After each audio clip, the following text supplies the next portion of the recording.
more than happy to stream, record. You can put my name in your title. I don't care. Uh-oh. Well, found a dead body. That I did. Wait. What you seen? Again? Okay, I am not self-reporting. I swear to fucking God.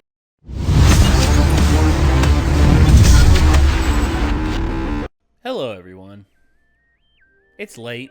Well, for me, anyway, because I'm trying to get my sleep schedule back on track, and it is currently around the time where I'm trying to start falling asleep. So, yeah. It's, it's an interesting time. So, Dune, which, you know, of all the things to keep this film from coming out, it had to be a worldwide pandemic that stopped the progress of this film's release dead in its tracks. Like, everyone was so excited for 2020 because of, you know, all the movies and stuff that was coming out, and then 2020 happened, and now everyone's wishing that it wouldn't have happened. I remember there were like so many posts at the end of 2019, like, surely 2020 will be a better year. There's no way 2020 won't be a better year. They say that every year, man. Fucking the entire world is just like, hold my beer. Yeah, hold my freaking beer. I think this will be the first year where people will unanimously say, like, 2021 is just like, at least it wasn't 2020. I think it'll be the first time in a long time people have said that. And don't jinx it. Knock on wood. They're talking about the Delta variant and all kinds of people still getting sick. And I was just watching a stream earlier where it was actually Rich from Review Tech. He was ranting about how, like, literally, like, his cousin, like a second cousin who did, like, a fitness channel and stuff, and was, like, the epitome of health is now gone because of COVID. Like, no health problems whatsoever, and he died from it. And it's just like, well, shit. I don't know. Well, I mean, dude, that's the unfortunate thing about so everybody stuff at this like point this. is basically just like, I'm tired of it. I don't care anymore. Like, I got my vaccine, so I'm not worried about it. That's what I'm like. I'm like, I got my vaccine. Like, if it kills me at this point, it kills me, I guess. Well, that's again, dude. It's like, I'm not going to waste an entire another year because motherfuckers couldn't put on a mask for 2 weeks. So. Yeah. I mean, all in all, man, we're to the point where I think... I mean, the Delta variant, I mean, there's stuff to worry about, but at the same time, I don't think it'll be as severe as the initial burst. Like I said, don't jinx it. Again, knock on wood. Well, there you go. So, Dune, I'm still extremely excited for this, but from what I understand, it will be coming to theaters and HBO Max, because I think HBO just announced to be like, oh yeah, by the way, I'm gonna go see this in the theater. Oh, I want to as well, because I want to see the sandworms in, like, the massive scope of... You see them in almost, like, 1/3 scale. Yeah, basically. It's even on the giant theater screen, they probably still aren't... the screen's still not big enough to show one of those motherfuckers. No. But I'm gonna go ahead and... get this up on screen. Let's go ahead and give this a watch. If that's how it's pronounced. I've always only seen it in text.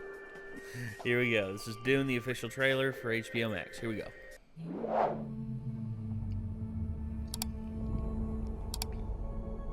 My planet Arrakis is so beautiful when the sun is low. Hello, Zendaya. Rolling over the sands, you can see spice in the air. The outsiders ravage our lands in front of our eyes.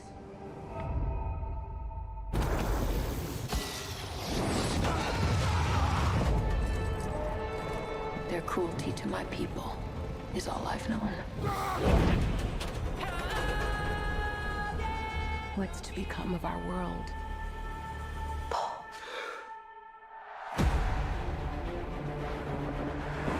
A boy. Duncan, can I trust you with something? Yes, always. You know that. I've been having dreams about a girl on Arrakis. I don't know what it means. Dreams make good stories. But everything important happens when we're awake. Hey, you. Put on some muscle? I did? No. I was gonna say, compared to Jason Momoa, yeah, it's kind of hard to look tough. There is no faith that we betray. Smile, Gurney. I am smiling. The Emperor asks us to bring peace to Arrakis. House Atreides accepts. I know you. There's something awakening in my mind. You need to face your fears. Come with me. All right. You need to be ready. You've never met Harkonnens before. They're not human, they're brutal. The Duke's son sees too much. This is my Dune. Kill them all. God in heaven. Get everything with guns off the ground. Go! This is an extermination. They're picking my family off one by one. Let's fight like demons.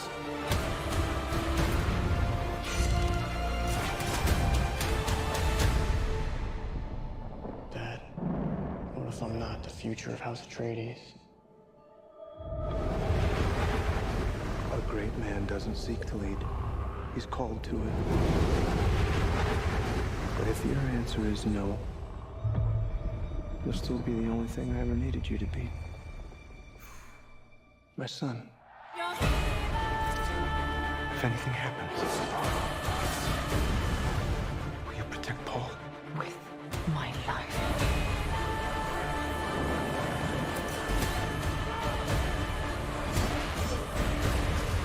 Only together can we stand a chance.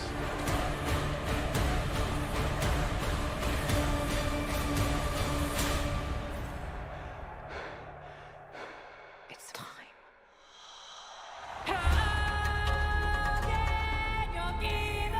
Nice. I hope they don't fuck this up. Well, here's what I'll say. The director, Denis Villeneuve, has not made a bad film. If this is his first, I would be very surprised because the amount, like he said, the amount of work that him and his crew have put into this, it's the most work he's ever put into a film ever. And knowing what I've seen from him from, Blade Runner 2049, Prisoners, Arrival, just... The imagery and everything just still looks insane. Oh, dude, he's nailed the look. Yeah. He has nailed it. It's crazy to think, like, how long ago that book was written. And, like, it's able to be interpreted into, like, such a, like, post-Star Wars looking kind of, like, like a visual representation. Well, yeah, I mean, it's... Honestly, dude, the thing with it is, like, a lot of people said that this would be impossible to tell. And when you see what they were able to pull off in the 80s, you're like, oh, okay, so, they had to skirt around a few things, but then you see this, and the imagery, and, everything coming to life right in front of you, and you're just like, holy crap. This is, like, again... It's not really impossible to tell anything anymore. Not really, no, because... The most impossible thing that I still think they probably didn't pull off, because it literally is impossible, is Lovecraft and, like, the color out of space. It's because it's an indescribable horror. Yeah, it's an indescribable color, and, like, you have to visually represent that somehow if you're going to put it in film, and that just... You can't. Like, And I think, in truth, you'd be in fear of overstimulating certain people in the audience because of, seizure-inducing color spectrums. Because I've seen that, where it's just like a sensory overload, the amount of color, the amount of, like, color spatial on screen going to certain hues, and it's just like, holy crap, it's overwhelming. I mean, although... Like, one of the cooler things I think I've seen, and I believe it's been used twice now, because I think the same thing was kind of in Control. But, like, Alan Wake and Control, and it's talking about how like it's almost as if they existed in like a cataract in your eye, like if they existed in like a space between where you couldn't quite perceive them, and then you see the way they like represent those shadows and shit moving in the game, and it's like that kind of actually lines up with that seemingly really hard to represent verbal description, you know? Yeah. It's just like the whole like kind of shimmering in and out of existence type thing they've done pretty well. It's like maybe you could possibly like get colors to work in a way that like you could maybe be like, oh yeah, that's a color that's difficult to describe because it's changing and like crazy looking, but it would be fast and flashing, so you would probably have like a definite like, you know, photosensitivity warning.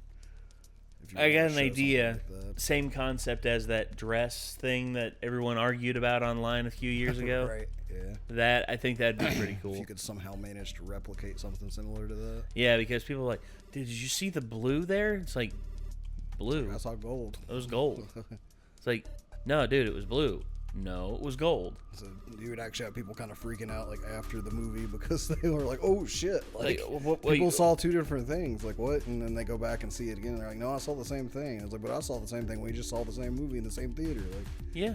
It's like, what the fuck? We saw two different things. Like, I think that would be perfect. I really do. I think that would be the perfect way to do it. Just like get people disagree. That's what they did for Unfriended Dark Web. They had 3 different endings in the movie theaters. Yeah, and showed them in different like places. I remember the ending I got. I thought that ending was just absolutely horrifying for me. I mean, the one we got, the one that is considered the canon ending is also really good. But, I don't know. Again, dude. I barely actually remember the endings that we watched for it. It was the one where he got ran over. Then there was the one where he got buried alive. I told you all that was the one I saw in theaters. The one where he got buried alive and they were blocking his mouth so he couldn't like mouth out where he was, and his girlfriend was literally over top of him, and he. Oh yeah, I kind of remember that. Yeah.